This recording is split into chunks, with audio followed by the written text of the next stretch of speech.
Angelina Patricia Pinkan Sondah lahir 28 Desember 1977 yang lebih dikenal sebagai Angelina Sondah atau Anggi. Dia adalah seorang aktris, mantan politikus, dan model asal Indonesia. Ia mulai dikenal setelah mewakili Provinsi Sulawesi Utara dan terpilih menjadi pemenang pada kontes kecantikan nasional, yaitu Putri Indonesia 2001. Selanjutnya, ia terjun ke dunia politik dan terpilih sebagai anggota DPR RI 2 periode tahun 2004-2014 dari Partai Demokrat. Ia menjadi tersangka kasus korupsi dan suap terkait pembahasan anggaran proyek Wisma Atlet Palembang.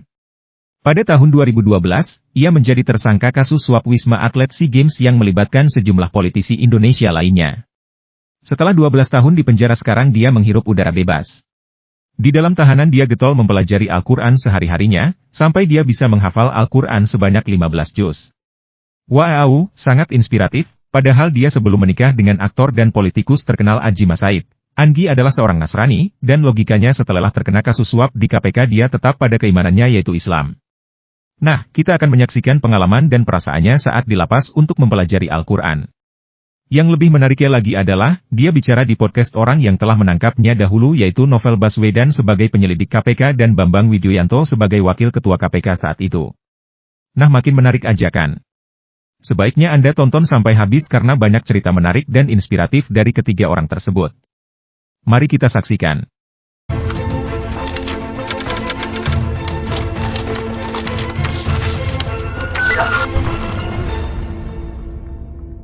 Bismillahirrahmanirrahim. Assalamualaikum warahmatullahi wabarakatuh. Salam integritas anti korupsi. Alhamdulillah hari ini saya dengan Pak BW akan berbincang dengan suatu hal yang berbeda. Nah, ini menarik nih. Kenapa? Karena memang dalam beberapa pengalaman saya pernah berinteraksi dengan orang yang pernah terkait dengan masalah korupsi dan kemudian berubah menjadi dalam kehidupan setelah menjalani hukuman dan segala macam berubah menjadi sesuatu yang jauh lebih baik. Tapi masalahnya itu nggak banyak. Nah, ini menarik kita mau bicara soal itu. Ini kita berkesempatan berbincang dengan Angelina Sondah. Mbak Angie, apa kabar? Alhamdulillahirrabbilalamin. Sehat ya, Mbak Angie? Alhamdulillah. Aduh, luar biasa. Sebenarnya aku ngeri-ngeri sedap loh datang sini ya kan. Kalau dulu kayaknya telat gitu kan, itu udah takut karena kan BAP sudah menanti ya. Ngerinya di mana ngerinya? Itu BAP tadi. 12 tahun yang kemarin, 11 tahun lah ya kan. Yeah. Namanya kita lagi kena kasus ya Pak ya. Yeah. Posisinya ini adalah mantan penyidik saya dan ini adalah mantan wakil ketua KPK. Dua-duanya yang akhirnya membuat aku jadi begini. Menjadi baik kan? Tapi kan dalam artian yang positif. Gitu ya. Sedapnya di mana jadi? Tadi kan ngerinya sedapnya. Sedapnya ternyata baru 12 tahun setelah itu. Iya. Ada hikmah di balik. Selalu ada hikmah. Iya, luar biasa. Mbak Angie kan dulu ini ya Putri Indonesia. Iya. Luar biasa. 2001. Terus kemudian masuk ke politik ceritanya gimana itu? Kok mau masuk politik? Artis loh ya, artis yang punya banyak kegiatan sebagai artis kan? Iya, jadi mungkin dulu karena latar belakang keluarga juga banyak yang ada di politik itu kan, terus pas jadi putri, presenter sana sini sampai pada acara Who Wants to be the President. Aku membawakan acara tersebut, terus ya biasalah banyak ketemu ketua partai dan akhirnya nyantol di partai yang berlambang Mercy. Iya. Lah kenapa kok mau masuk politik? Kan tadi kan karena interaksi itu.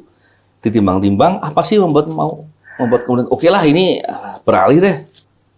Padahal kalau dihitung-hitung ya, maaf ya, kalau dihitung-hitung contohnya masuk ke dunia politik ya, masuk menjadi anggota DPR.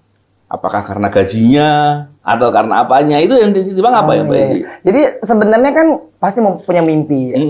Aku tuh masih sekitar umur 24-25 waktu itu. Dan mimpi terbesarku itu hanya pengen lihat orang hutan tuh selamat.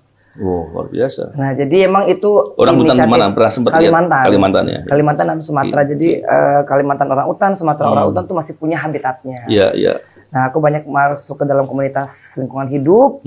Nah, salah satunya adalah dengan menjadi anggota DPR. Tahu 5 tahun pertama tuh masih very smooth gitu loh, operator ya kan. Kalau itu lagu kan. Jadi masih petisi jalan ya kan, ngumpulin lah berat katanya votes untuk save orang utan gitu. Dan aku merasa enjoy walaupun tujuan-tujuan aku untuk masuk menjadi anggota DPR nggak tercapai lah ya, karena tetap aja pada waktu itu hutannya ya tetap 14 wae. Tapi sebenarnya kalau ngelihat rekam jejak, banyak orang tidak tahu bahwa Enji punya banyak talenta, Mas. Kalau saya melihat di informasinya ini, Enji pernah menjadi, kalau yang lingkungan tuh, pendiri Women Act for Humanity and Environment. Yang orang tidak banyak tahu, dia wakil ketua umum pengurus besar perkumpulan Persatuan Catur Indonesia. Luar biasa. Itu masih belum asik, pengurus besar Persatuan Tinju. Wah. Jadi luar biasa tuh. Jadi kalau dulu ya, sosok kayak gitu ya begitu. Terus kalau dilihat ke belakang dikit, itu terlalu banyak yang ininya. Dia pernah menjadi sekolah di Australia, terus menjadi duta, macam-macam duta dia. Jadi kalau seluruh duta yang ada pada saat itu untuk anak muda, dia masukin semua. Macam-macam gitu. Oh, prestasinya banyak dong, Mbak Enji ya? Banyak sebenarnya prestasinya. Alhamdulillah sih sebenarnya itu karena memang pengen, jadi kepengen tuh ngelihat hutan masih ada. Terus waktu main catur kan kepengen karena pecatur-pecatur dulu kan kurang diperhatikan. Manado gudangnya catur. Iya, gudang bridge, ya kan. Jadi aku walaupun ternyata lebih enak main catur beneran daripada percaturan politik Indonesia. Cuman main tinju. Nah, enakan tinju-tinjuan gitu kan, ada ringnya daripada tinju di politik juga gitu. Ampun gitu. Nggak pakai ring dan nggak pakai aturan. Nggak pakai aturan. Kalau terkait dengan ini tadi, kan Mbak Enji, saya nggak cerita lah soal proses kasus yang pernah terkait dengan Mbak Enji. Saya tahu karena saya penyidiknya kan, tapi saya nggak nangani langsung kan, sehingga saya nggak ya. Tapi aku sempat sekali dua kali loh, ya kan. Oh iya, saya awalnya karena perkara Nazarudin. Saudara Angelina, pada tanggal, apakah Anda berada saya pernah berapa kali bersama Mbak Enji kan. Berapa kali loh. Tapi kalau perkaranya Mbak Enji sendiri, seingat saya bukan saya yang pegang. Enggak. Bukan saya. Tapi oke lah, kita nggak nanya itu. Tapi kenapa kok bisa jadi meriksa aku ya? Enggak, waktu jadi saksi. Aku bukan penyidik kau ya. Waktu jadi saksi, di perkara-perkara yang lain, itu saya beberapa kali harus tanya Pak Bambang yang ngerti ya kan. Kalau masih kan ada Satgas. Satgas itu biasanya yang menangani tersangka. Iya. Cuman ketika dia menangani tersangka kan dia bisa meriksa saksi-saksi lain. Saksi-saksi lain.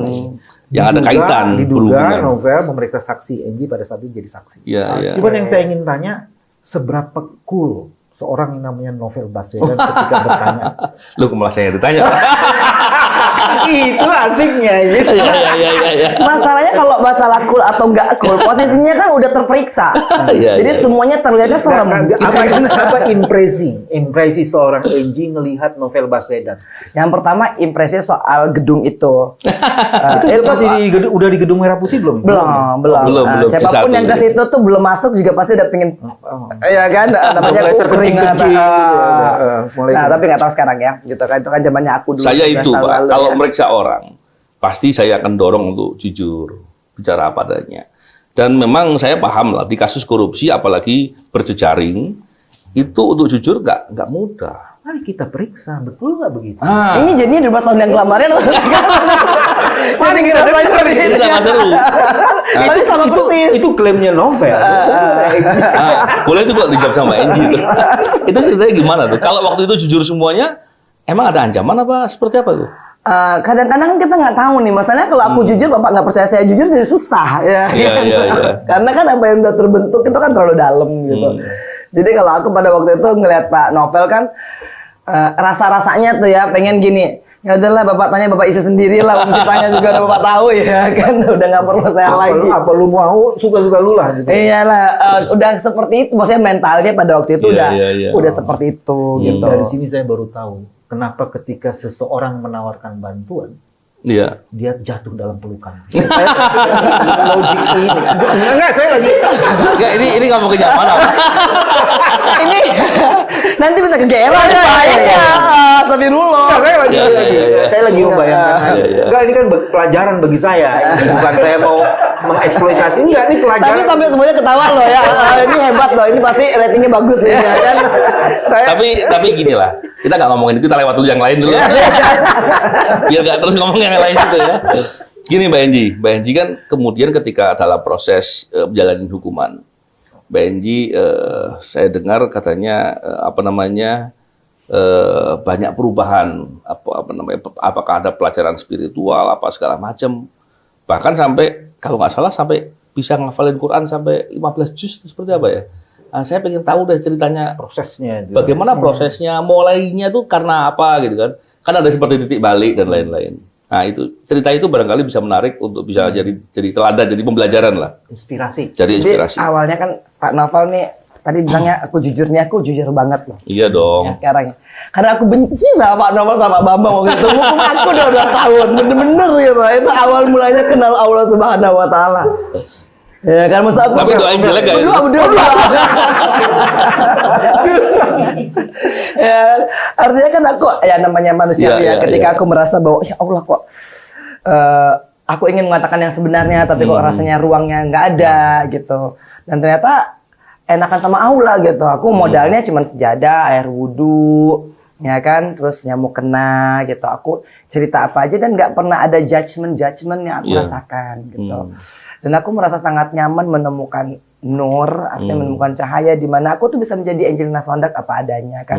Nggak perlu aku buktikan aku salah, nggak perlu juga aku buktikan aku benar. Nah karena semuanya di dalam Al-Quran. Nah dan jawaban yang aku temui, ya udah emang qadarulahnya aku harus mengenal Allah mungkin lewat jalan yang Bapak kan. Kalau sekarang sih udah nggak ada lagi gitu, perasaan-perasaan benci tersebut gitu. Terus benci banget itu udah nggak ada lagi. Gitu ya. Kita pernah dibenci. Bukan pernah, banyak yang benci kita.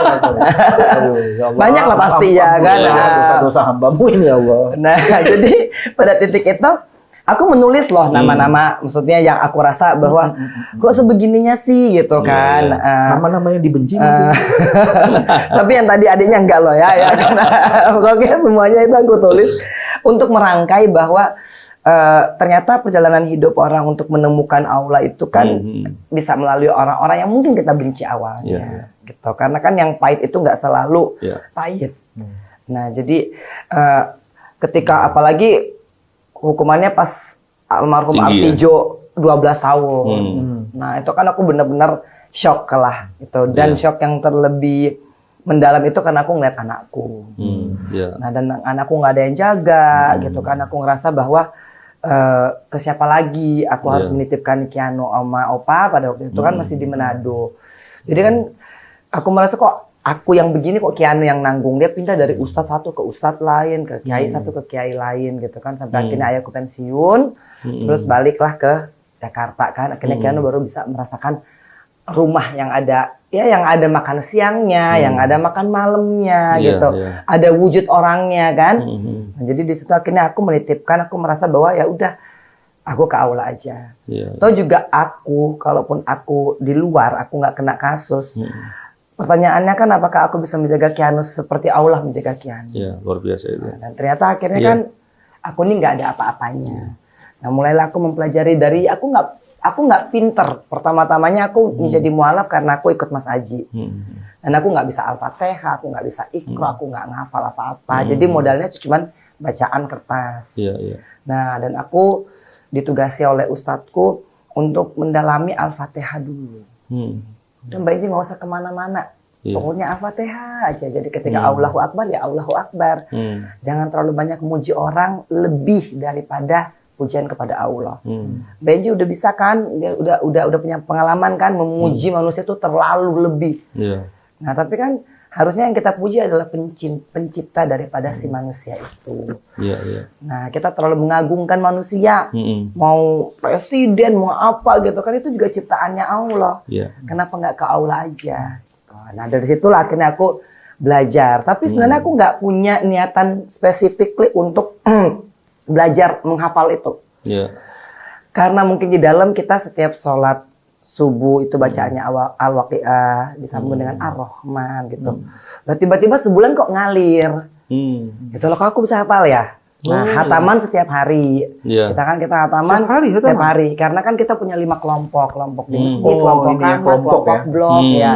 Nah, lama-lama tuh 1 juz itu tuh kita udah ringan. Halaman kedua atau halaman ketiga tuh udah ringan. Jadi aku merasa, apalagi aku dorong dengan nawaitu, pasti aku bisa. Nah, mulailah aku di juz kedua, di juz ketiga. Aku 15 juz ngacak ya, enggak dari Al-Baqarah gitu kan ke An-Naba. Gitu enggak. Jadi aku misalkan ya aku ngambilnya juz 3 gitu karena ngikutin hataman. Dan kan kita sistemnya setor hataman. Jadi dibagi dalam 5 orang gitu, hari itu harus menghatamkan 1 Al-Quran. Dan aku aktif ikut kegiatan tersebut soalnya udah nggak ada yang kunjungin. Ya kan. Jadi udah hilang semuanya dan akhirnya hal itu yang bisa memulihkan dan menenangkan jiwa. Alhamdulillah. Menarik sekali memang. Jadi Kak Mas Novel sebenarnya kayak gini ya. Tidak mungkin orang diuji di luar batas kemampuannya. Itu ada suratnya. Jadi NG diuji masih di bawah batas kemampuannya dan tidak ada orang hebat yang tidak diuji dengan kehebatan. Jadi, tapi kalau boleh minta sih nggak gini-gini juga kali ya 12 tahun tuh ya. Iya, kamu sedang dipantaskan. Ada yang lebih lama. Ada yang lebih contohnya lama. Mandela ditahan berapa lama tuh, Pak? 27 tahun. Jadi dipantaskan. Itu yang bagian pertama yang dipantaskan.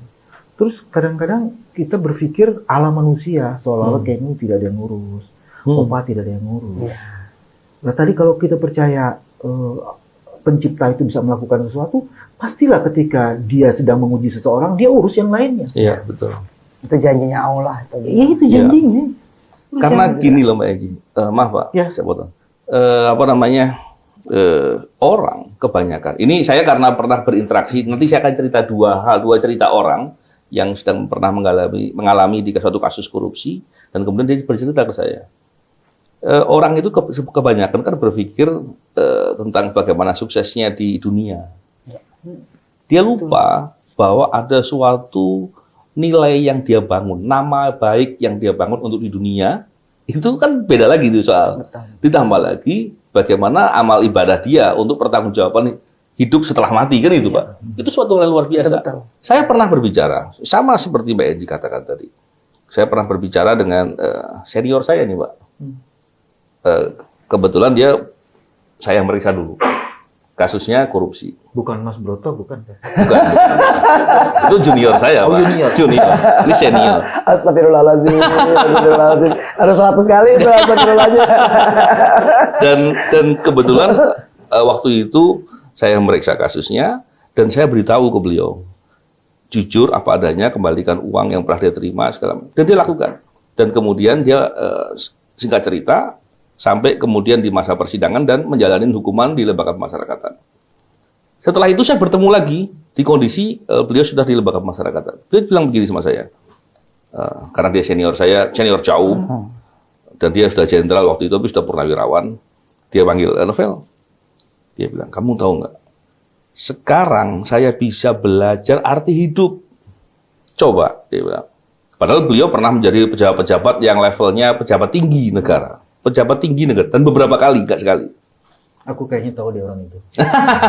Aku juga kayaknya udah bisa. Saya nggak kasih tahu ya Pak ya. tapi gini. Depannya D. Bukan. Lain lagi Pak. Lain lagi. Oh temannya D. Ya, kalau nggak ada teman-temannya lagi. Dan waktu itu beliau bilang gini, pada masa sedang menjabat, punya jabatan itu, beliau cerita, saya sering menerima suap. Bayangin. Padahal suap itu kan orang yang menyuap dan disuap itu kan dilaknat sama Allah. Dan akhirnya apa? Aktivitas kehidupan kesehariannya ya banyak maksiat. Ya. Dia bilang, setelah saya ditahan, saya tidak pernah tinggal sholat 5 waktu di masjid. Saya hafalan Quran, saya sama seperti Mbak Edi cerita tadi. Dan saya bersyukur, kenapa? Dengan usia saya sekian, yang kemungkinan besar matinya lebih dekat lagi dengan Pak. Kalau masih muda kan dianggapnya masih lama walaupun belum tentu juga. Dia bilang saya lebih nyaman karena apa? Kalau suatu waktu saya mati, saya sudah pada posisi siap. Berapa banyak pejabat yang mungkin ya dia berbuat korupsi tapi nggak tertangkap. Memang bukan koruptor memang, nggak tertangkap, masih pejabat kan. Tapi kemudian ketika dia mati dengan kondisi seperti itu, betapa ruginya kondisi itu. Nah, itu cerita yang pertama, Pak. Cerita yang kedua. Orang yang mendapatkan hidayah gitu ya, terus betul-betul. Cerita yang kedua. Saya pernah suatu hari bertemu dengan seorang pejabat, mantan pejabat. Karena bertemu di lembaga pemasyarakatan. Kebetulan di Sulawesi Utara. Lagi saya di sana, bertemu dan dia bilang, Pak Novel, saya didolimi. Saya begini, saya diapain segala macam. Saya diberikan hukuman, saya sekarang terhina segala macam, dia cerita. Anak saya, kemudian segala macam, dia cerita begitu, seperti yang kurang lebih Mbak Enji tadi sampaikan. Tapi Mbak Enji tadi mendapatkan sendiri luar biasa. Dia bilang, memang situasi yang dia ceritakan itu sesuatu yang sulit untuk dilacak sebenarnya. Apakah betul yang disampaikan? Bagaimana mengungkapnya yang disampaikan juga sulit juga karena suatu cerita yang sepihak dan teman satu poin lagi saya tanya balik sama beliaunya. Saya bilang, Pak, gini, Bapak bilang Bapak sekarang pada posisi terhina. Nah sekarang kita coba Bapak ingat-ingat karena kita sedang empat mata, saya bilang. Saya nggak sebut nama kan, nggak ada masalah buat beliaunya. Saya bilang, kalau Bapak merasa terhina, coba Bapak ingat-ingat. Ketika Bapak pada posisi jabat di posisi yang Bapak kemarin itu, sebelum Bapak masuk lembaga pemasyarakatan ini, Bapak sholatnya gimana? Iya Pak, kadang-kadang lewat. Bapak maksiat nggak? Nggak usah dijawab deh. Saya bilang. Dia laki-laki Pak? Laki-laki. Berarti maksiat. bukan emak Pak. Agak menghina perempuan. Dia bilang, Pak Novel, saya jawab, iya. Sekarang Bapak di sini, Bapak bisa bermaksiat? Enggak. Betapa Bapak beruntung dengan situasi itu. Betapa Bapak sekarang bukan dihinakan, tapi kemudian Bapak dimuliakan dengan situasi itu. Mungkin barangkali kalau Bapak waktu itu berubah sendiri menjadi baik, Bapak mulia saat itu. Tapi kan sulit dengan situasi seperti itu. Waktu itu Bapak masih belum bisa. Mungkin Allah nolong Bapak dengan cara seperti ini. Betapa berbahayanya orang yang kemudian masih pada posisi jabatan tertentu, masih punya kewenangan, punya harta, punya kekuasaan, tapi dia terus berbuat dan Allah nggak terus kemudian menakdirkan untuk dia ditempatkan di suatu tempat untuk berubah. Betapa ruginya kalau sampai mati dia. Nah, dua cerita itu kemudian saya terpikir, oh ya juga. Makanya setiap keadaan yang terjadi, itu menjadi pembelajaran buat saya. Akhirnya saya berpikir, semua hal yang terjadi pasti takdir Allah, dan itu pasti suatu hal positif dan baik bagi saya, bagi kita, siapapun kita yang mengalami situasi itu. Kebayangkan Enji, Novel yang jalanin kerjaannya kayak gitu, apalagi kemudian ada seperti orang dulu kamu tidak ikhlaskan, dia sudah membayar tunai dengan matanya. Saya lulus dipercepat, mestinya 4 tahun jabatan, karena saya cerdas, saya cuma 3 tahun. Saya masuk di kelas akselerasi, dan saya kemudian dikriminalisasi dan hampir menjadi tersangka. Terus kasus saya dideponering. Jadi artinya jalan-jalan kenabian itu selalu berliku dan jalan pedang gitu. DNG lebih dahsyat dari kita, cobaannya. Dan dia memang orang dahsyat. Itu yang dia memilih, Pak. Karena ada juga yang kemudian diingatkan, kemudian tetap pada posisi tidak memilih untuk menjadi baik. Lebih banyak yang seperti itu, Pak, masalahnya. Kan gitu, maka kita ngobrol sama Mbak Enji karena memilih yang baik. Ada orang yang berjasa, berkali-kali disebut di dalam media, dalam proses transformasi Enji. Widya. Who is that? Siapa itu Widya? Jadi Widya tuh kan temen kamar aku tuh. Pak Bambang sama Pak Novel tuh. Karena aku nggak bisa milih. Dan aku tuh ditempatkan di blok umum. Artinya bukan blok tipikor. Yang seperti didengung-dengungkan kan katanya kalau ada di tempat. Aku sih alhamdulillah gitu. Ditaruh di blok yang umum. Jadi dengan anak-anak yang nyuri sendal, pembunuhan, terus narkoba. Nah, si Widya ini satu ketika masuk ke dalam kamarku. Nah, dan karena aku nggak milih kan, aku dulu lagi getol-getolnya ngaji lah gitu. Lagi hafalan kan. Ini anak baru nih ceritanya. Karena aku lama dianggapnya kan ya bulura lah gitu loh di sana. Ayo ke Mbak Enji tuh. Kamu bisa apa? Oh, dia mau melamar jadi sapu jagat. Karena aku kan di sana itu ada satu tim bersih-bersih. Jadi kita tugasnya. Bayinya sapu lidi, dia sapu jagat. Jadi kita itu namanya sapu jagat. Karena apa? Mengerjakan semuanya. Seksi umumnya sapu jagat. Iya, pokoknya dari ngebersihin septic tank, ngepel, nyapu, angkat sampah. Nah, kalau yang masuk situ tuh harus tahan banting. Kebetulan aku ada di situ kan, sapu jagat. Nah, dia mau masuk anak baru. Maaf, jadi Angie kepalanya sapu jagat di Alhamdulillah ya kan, berarti sapu apa dong itu jadinya ya. Nah, jadi kan aku mungkin dituakan karena paling lama. Karena banyak yang juga di Pondok Bambu terus mereka pindah ke lapas yang lain. Kalau aku kan dari awal penahanan sampai bebasnya dari rutan Pondok Bambu sampai ke lapas. Konsiderannya karena aku hanya mau dekat dengan Keanu. Kan udah pernah mau dioper ke Bandung, mau dioper ke Tangerang gitu kan. Tapi kan aku menyiksa anakku lagi kalau aku pindah ke sana. Enak buatku, nggak enak buat anakku kan. Nah akhirnya tuh si Widya datang lamar, aku bilang, tapi kan biasa lah kalau di dalam kan begitu ya suasananya. Kalau masuk sapu jagat tuh harus pinter ngaji gitu. Oh iya Bu, gitu. Harus hafalan. Oh iya Bu. Harus hataman. Ya buat berarti kamu di kamar saya. Kalau di kamar saya kita dari tahajud jam 3 gitu kan. Kita udah gak tidur gitu kan sampai ke sholat duha. Ya Bu gitu. Emang kamu bisa surat apa? Maaf Bu, saya tuh santri dulunya. Masya Allah, dia lebih hafal lebih banyak juz daripada aku. Jadi gitu. Emang kasus apa dia? Dia kasus narkoba. Jadi malahan dia lebih banyak kehafalan dari aku. Dan akhirnya kita jadi tandem. Karena paling enak untuk menghafal Al-Quran itu kalau misalkan saya baca dia nyimak gitu kan. Apalagi saya sendiri mempelajarinya kan beserta artinya. Jadi ada Widya tuh dan bisa jadi kita tuh kalau misalkan sholat nggak dibukain pintu pas subuh, biasanya kan waktu sebelum COVID tuh bisa kita sholat jamaah, tapi pas COVID udah nggak boleh lagi. Nah itu kan saya sama Widya bisa ganti-gantian, jadi dia jadi imamnya gitu kan, terus aku jadi imam dan kita selalu itu yang harus itu kalau nggak surat Ar-Rahman, surat Al-Fat, surat Al-Waqi'ah. Nah itu kan di sholat subuh loh ini Pak ya, satu rakaat pertama. Saya bingung Waqi'ah Mas. Itu kan minta dapat rezeki gitu kan. Amin. Mungkin rezekinya tidak uang ya, supaya anak menjadi sesuatu itu kan bagian dari rezeki. Iya, jadi pokoknya rezeki agar supaya aku masih bisa bertemu orang tuaku saat aku bebas. Dan Allah kabul kan itu. Walaupun ayahku setelah 7 bulan meninggal dunia ya setelah saya bebas gitu. Tapi bagi aku tuh kan aku memang pada waktu itu minta doanya ya Allah. Saya mohon agar supaya mama papa saya Keanu sehat semua dan saya minta pada saat saya bebas mereka dalam keadaan sehat walafiat. Lupa saya minta berapa lamanya gitu kan. Jadi Allah udah kabul 7 bulan setelahnya ayah saya meninggal walaupun saya sedih tapi saya harus yakin bahwa inilah yang terbaik buat aku. Sebenarnya kalau bekas orang Mercy bukan walafiat, wal baby bench.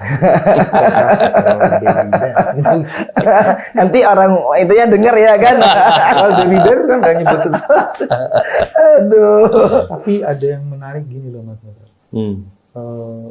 Proses transformasi itu dimulai dengan Quran. Terus dari Quran itu kemudian seluruh barokah itu muncul gitu. Ada ridho, ada doa yang diijabah gitu kan. Dan kemudian Angie sekarang itu sama anak tuh ini banget kalau saya baca di media. Jadi anak tuh jadi sesuatu banget gitu. Orang tua itu menjadi pintu untuk keberkahan. Keberkahan dan macam-macam. Jadi ada transformasinya bukan sekedar dirinya tapi kemudian keluarganya juga gitu. Alhamdulillah. Betul gitu nggak sih? Jadi karena kan aku pas waktu terhukum itu kan dari yang dulu percaya banget sama orang, akhirnya jadi tidak percayaan sama orang. Ya kan, karena pastilah kita ada merasa ya ditipu gitu loh, ya dikibulin pokoknya semua perasaan-perasaan yang negatif itu loh yang nggak ada bagusnya sebenarnya. Nah jadi kan aku percaya hanya sama Al-Quran. Jadi kalau aku lagi punya pertanyaan, aku pasti ngambil Al-Quran dan aku buka aja gitu loh, seenaknya aku gitu, dapat jawabannya, aku seneng gitu kan. Nah itu sebenarnya prosesnya awalnya di situ dan benar kalau misalkan dikatakan Al-Quran adalah petunjuk hidupmu, ya ini dia gitu. Jadi nggak usah boro-boro aku tanya ke A, B, berarti kalau lagi kena kasus kan kita segala macam kita tanyain, informasinya juga jadi semerawut. Kita jadi nggak percaya mana yang benar mana yang enggak gitu kan. Nah kalau nggak ada cahaya dari Allah, kita akan sulit membedakan mana orang yang tulus sama kita dan nggak tulus sama kita. Oke. Dan kalau anak sama orang tua itu akhirnya aku belajar bahwa, apalagi sekarang aku dikasih surga ya sama Allah, artinya ibuku masih ada walaupun ibuku ada sedikit sakit demensia level sedang, terus ada sedikit gangguan mungkin secara kejiwaannya karena kakakku meninggal saat aku di dalam, terus ayahku juga meninggal. Nah kita cuma 2 bersaudara, jadi aku sendiri. Jadi ini kemana-mana aku bawa gitu kan. Nah sampai mau umroh kemarin kan, mami aku mau umroh, ya mami mau ikut ya, padahal kan agamanya beda ya, gitu. Tapi nanti kan Enji ibadah di sana nggak apa-apa, saya di mobil aja gitu, saking ininya mungkin agak sedikit ini. Dan kata ustaz saya, nggak apa-apa Mbak Enji, ini orang tua yang dititipkan Allah diurus gitu kan, ini adalah ibadahmu gitu. Jadi aku sekarang merasa bahwa ya udah hidup aku buat satu mamiku dan juga anak yatim. Ternyata anak yatim gampang-gampang susah ya. Ya alhamdulillah gitu ya. Artinya ketika Allah tempatkan aku di situ, aku merasa bahwa semua ilmu yang aku dapat 10 tahun kemarin ternyata bisa membekali diri aku untuk terus berjalan. Itu ya. Mbak Enji, sekarang ini kalau kita bicara dengan anak-anak muda, banyak kemudian kita punya banyak yang berpandangan begini, untuk merubah sesuatu itu harus masuk ke politik. Nah, Mbak Enji sendiri kan punya cerita yang negatif nih soal politik, masuk ke politik. Kira-kira menurut Mbak Enji, peluangnya masuk ke politik untuk bisa melakukan perbaikan segala macam itu seperti apa? Maksudnya Bagi anak muda. Bagi anak muda apakah ada peluang atau bagaimana gitu? Sebagiannya artis juga. Sebagian artis. Selain aktivis. Seberat apa sih tantangannya gitu juga? Masalahnya kan aku nggak tahu situasi politik sekarang nowadays gitu. Aku nggak tahu bagaimana ya ibarat katanya. Ya, Bapak-bapak mungkin lebih tahu kali. Bapak Bambang, Pak Novel lebih tahu apakah sudah sehat benar, sedang sakit, ya kan diagnosanya itu kan apa di ICU gitu ya. Karena kita sulit untuk memberitahukan ketika kita diagnosanya ini belum paham. Kondisi politik kita ini apakah sudah di kalau level dalam benar. posisi orang awam, ada teman-teman yang dulu seperti kita, seperti Enji, mau masuk gitu, ini kita awam nih soal politik. Apa pesan moral supaya orang-orang ini, teman-teman yang sekarang sedang mau terjun ke dunia politik itu tidak salah langkah dan salah jalan? Kalau aku nih orang awam, aku hanya bilang perbaiki dulu niatnya. Kalau niatnya sudah kekuasaan, niatnya sudah duit, ya kan niatnya udah balas dendam. Nah itu kan kadang-kadang yang mengaburkan kita dari ya tujuan mula-mula gitu Ustaznya kan. Enji. Astagfirullah, masih jauh Bang ya kan. Aduh, belum jalan. Aduh. Iya, luar biasa ya. Jadi kalau enggak, karena semuanya luruskan niat gitu ya. Dan niat itu sangat susah karena kadang-kadang ya itu ketika niat awalnya pun sudah baik, tapi kan situasinya, nah atmosfernya, nah sinerinya juga nggak baik, itu kan agak susah begitu untuk menyelaraskan langkah gitu otak kita dan hati kita. Dua, setelah niatnya dilurusin apa? Kalau itu sih udah tentang hubungan Allah dan kita. Artinya kan kadang-kadang kita punya niat tapi kita nggak mendengar suara Allah. Artinya melakukan sesuatu itu kan nggak mesti harus politik. Gitu. Dan melakukan sesuatu yang banyak pun tidak bisa lepas dari politik. Artinya rumah tangga pun Pak Bambang bagaimana, politik ada di dalam rumah juga ya Pak Novel ya, kita nggak bisa pungkiri politik keluarga, ya. Yang politik keluarga, walaupun saya belum berkeluarga sih sampai hari ini gitu kan. Tapi kan pasti ada politiknya. Jualan tempe di depan jalan juga ada politiknya. Gitu, sehingga artinya ya udah kalau misalkan kita emang hidup udah ya Allah mau bagaimana aja deh. Isu integritas tuh Mbak. Ini kan tema Mas Novel kan soal integritas. Apa pesan moral supaya tadi niat dalam niat itu kan sebenarnya kita sudah meletakkan integritas sebagai bagian penting. Tapi untuk terus-menerus mengasah sensitivitas integritas supaya tidak kejebak dalam iming-iming, emeng-emeng dan omong-omong, itu kan jadi penting tuh. Itu yang susah ya sebenarnya. Sama itu seperti menjaga keimanan, karena keimanan kan suka naik turun gitu ya. Ciri-ciri ustazah sudah ada Mas.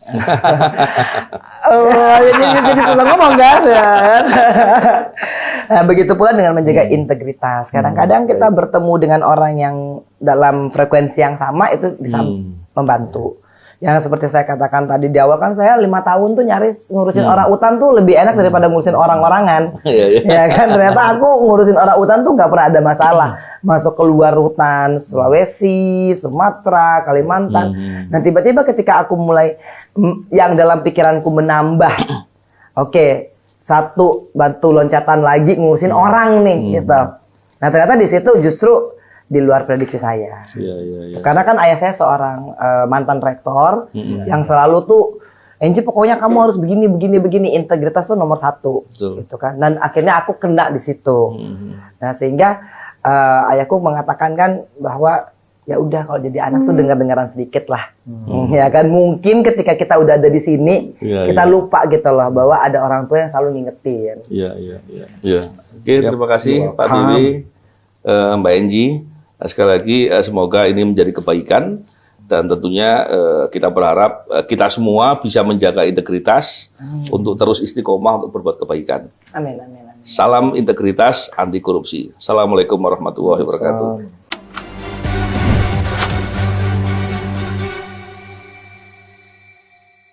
Bagaimana sahabat-sahabatku sekalian, sangat menginspirasi bukan? Semoga cuplikan video yang kami sampaikan dapat menginspirasi kalian semua. Jika kalian menyukai video yang kami sampaikan, jangan lupa untuk terus mendukung kami dengan subscribe, share, like, dan jangan lupa untuk komen. Supaya kami lebih semangat lagi menyajikan informasi yang lebih menarik lagi. Semoga Anda sekalian mendapatkan kesehatan, kehidupan yang berkah, anak yang soleh dan solehah, rezeki yang melimpah, serta lindungan dari Allah Subhanahu wa Ta'ala. Sekian dan terima kasih. Assalamualaikum warahmatullahi wabarakatuh. Wallahu ala kulli syai'in qadir.